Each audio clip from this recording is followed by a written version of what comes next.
Hello and welcome to Jeannie's World. I want to talk about the C word today, cancer. I was talking to my daughter the other day, and it just kind of weighs on my mind because back in 2006, early 2007, it seemed like cancer just surrounded me. The first thing was my sister-in-law. She was diagnosed with lung cancer. And it seems like 2 months after she was diagnosed with lung cancer, and lung cancer is very, very progressive, very fast. It seemed like she was dead. And everybody said the radiation burned her up. I don't know. It's just part of gossip. So then, brother-in-law, Shirley's husband, not Jim's, he got diagnosed with cancer. And they told him he had 6 months to live and he needed to do the chemo. Well, he chose not to do the chemo. And then my husband passed out at work. And he had just finished his heart surgery. Because when he had heart surgery, he had cabbage patch heart and valve replacement and all kinds of stuff. Anyway, after he passed out, we went to the heart doctor because it must be the heart doctor, right? They diagnosed him with renal cell cancer. And it turned out it was in his heart window. And I'm going, if he has renal cell cancer, why they didn't see it when they took out his heart? Because his heart was on the table for 9 hours. So there was an empty space there. I guess you can't see cancer? I don't know. Anyway, my husband lived for 14 months. And they told me he had a 5% survival rate. So you go, sounds kind of mean and cruel, but you go 14 months every day knowing there's a 5% survival rate, going, when is he going to die? How is he going to die? Is he going to suffer? And I never saw Bob cry. I saw him tired, but I never saw him have pain.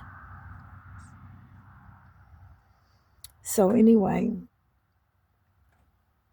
Bob dies on his birthday, at the hour of his birth. I pulled the plug, actually. But because I woke up in the morning, and it seems like God blessed me because I always had dreams, and the dreams always get foretold what was coming. Because I dreamed he was laying on the floor. When I woke up, he was laying on the floor. But those 14 months we had, I would say they were the best. It was the best year of our marriage. We got close. We always had a little ritual we did on Tuesday when we went to chemotherapy. And then he went to heal the open sore on his leg. And I went to the beauty shop. And then we went to Home Depot to find a project. Well, anyway, he had wished for a white Christmas that year, and we got 12 inches of snow. And it usually doesn't snow in that part of Oklahoma too much. And then on his birthday, January the 5th, he passed. And that's kind of like a whole new story. And then I went, ooh, cancer is so easy to get. So I went looking for cancer in my body. And I got to Dr. Brown.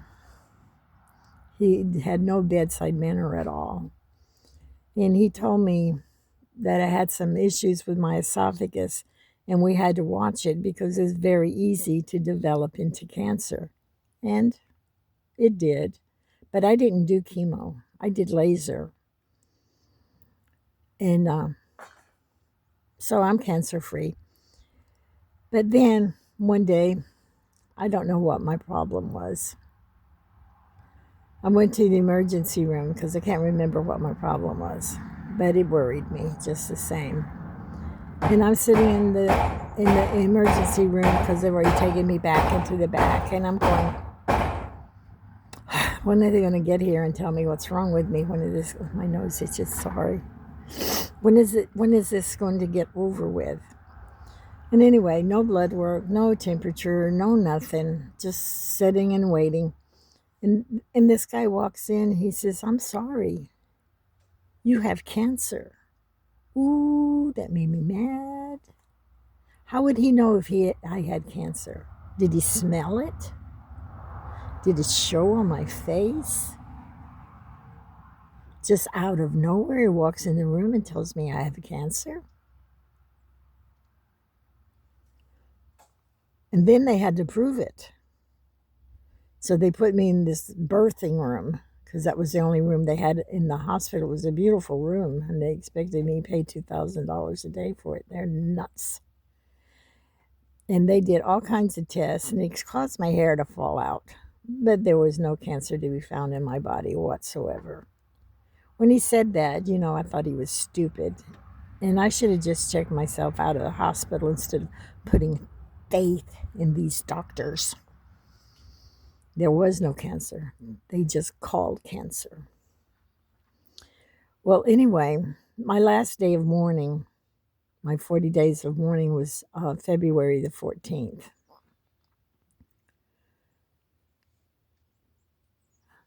Kind of mixing up my dates here because that cancer call was after February the 14th. Way after. But my brother-in-law was still alive. My husband lived 14 months. But my brother-in-law, who went home to die because he refused to do chemo, he was still alive and kicking. And he probably gave up on life because he was going to die. People tend to do that. But the next February the 14th, I went to his funeral. Probably if he would just got out of bed and lived his life, he probably didn't. He'd probably be alive today. But then his wife, Shirley, she got cancer and she died. And I don't know much about her story. It was just she was here, then she was gone. It was just like there was a whole bunch of cancer going on. And so I know I've been in my wheelchair for 5 months. So everything had to be maybe in the beginning of the year of 2025. My daughter told me Dave had colon cancer.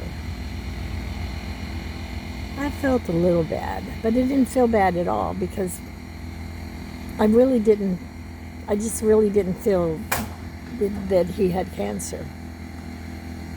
And then I kept feeling bad for myself because I don't feel bad for him. Shame on me, right? So anyway, my daughter, she's moved to Paraguay, which makes me sad. But anyway, she said, "Oh, guess what? Dave doesn't have cancer." I said, "What? What happened to his cancer?" She said, "Well, he was walking his dogs, and he's got big dogs, and he must have had the leashes wrapped around his hand because the two dogs, they saw a deer, and they started chasing the deer. And knocked him down, broke 7 of his ribs. And so he told the doctor, "Well, I have colon cancer." And the doctor says, "I don't see any cancer at all. There is no cancer here at all." So makes you stop and wonder, how many people have been diagnosed with cancer because cancer is a money-making business. The guy walks into the emergency room and tells me I have cancer, but he can't prove it.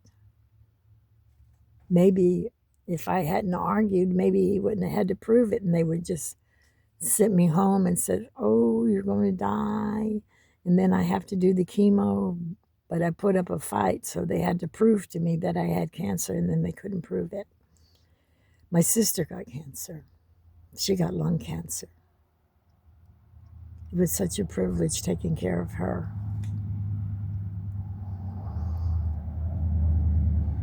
They told her that she had 3 months to live. But they also told her that if you do the chemotherapy, we can guarantee you 2 more months of quality life.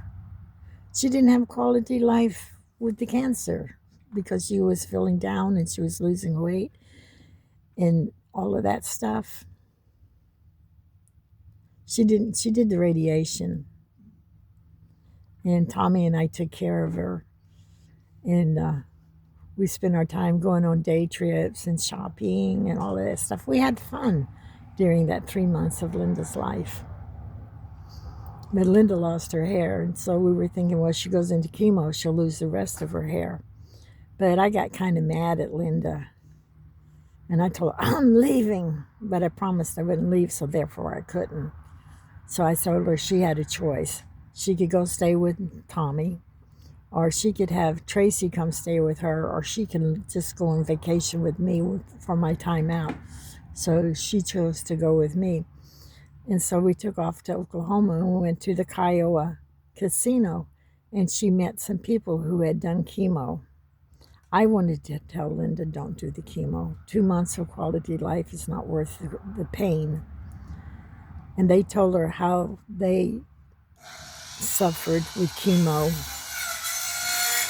And then when we went back, she told the doctor herself that she did not want the chemo, so then they put her on hospice.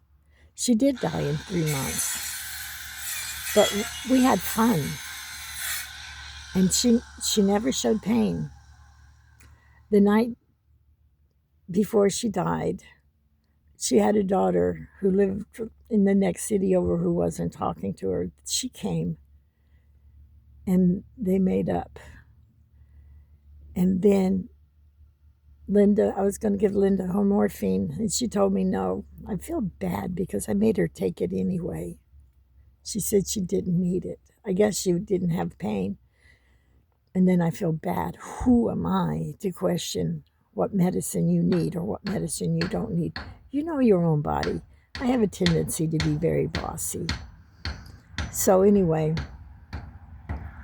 I got up the next morning at 6 o'clock to take care of her. She smiled, and then she left me. I had such a beautiful time with Linda, and we had such good quality of life. The chemo killed my husband. It caused him to have a brain aneurysm. If it hadn't been for the chemo, would he have stayed with me another 2 or 3 years? And if he had only 5% life expectancy, why did he live so long? There's so many questions when they come to cancer. Dave had cancer, then Dave didn't have cancer. He had stage 3 colon cancer. Then he breaks 7 ribs. And I just guess those 7 ribs just knocked it right out of him. I don't know. So when it comes to cancer, probably you should always have a second or third opinion.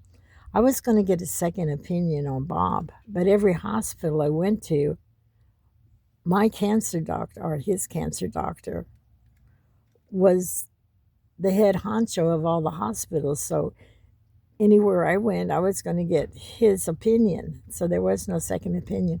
And it never crossed my mind to change cities.